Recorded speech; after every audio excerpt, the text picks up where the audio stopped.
So, hi guys, part 1 ng girl na nasa dorm. Ito yung ski mo para dyan sa kwarto mo. Okay po. Ba't dalawa yung susi mo? Kasi may dadating din isa. Okay. Okay.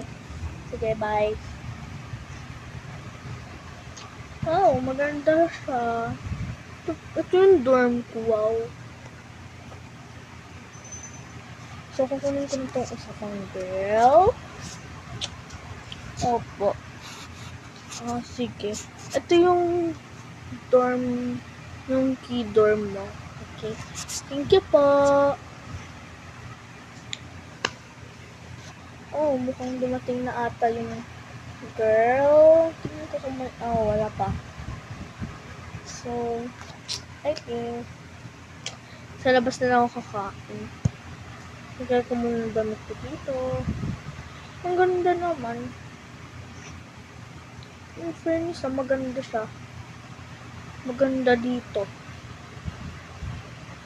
Hindi ko na mabalik ang ganda pa naman ng agos.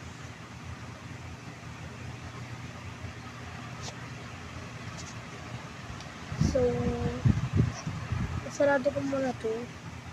So, ano na siya guys? Tapos na siya mag-aral. Naghinto daw siya ng pag-aaral. Maybe dumating na yung dorm ko.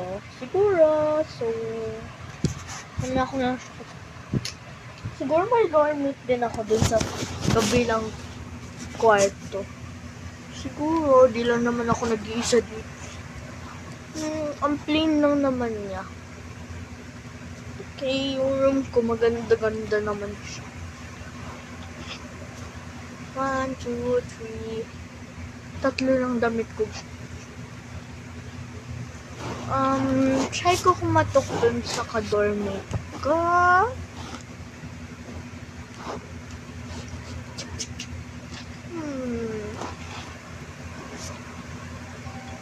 Wait lang.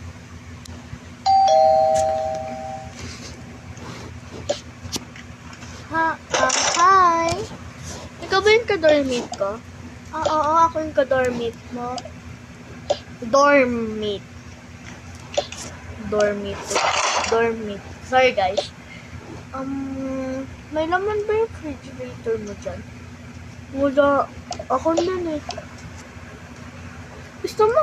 Sama kita? Nalabas kasi ako. Wala din akong kasama dito. Pero ano mo na pangalan mo? Jenna. Ikaw, ano pangalan mo? Ariana. Ay, Ashley. Okay. Tara. So guys, may part 2 pa to.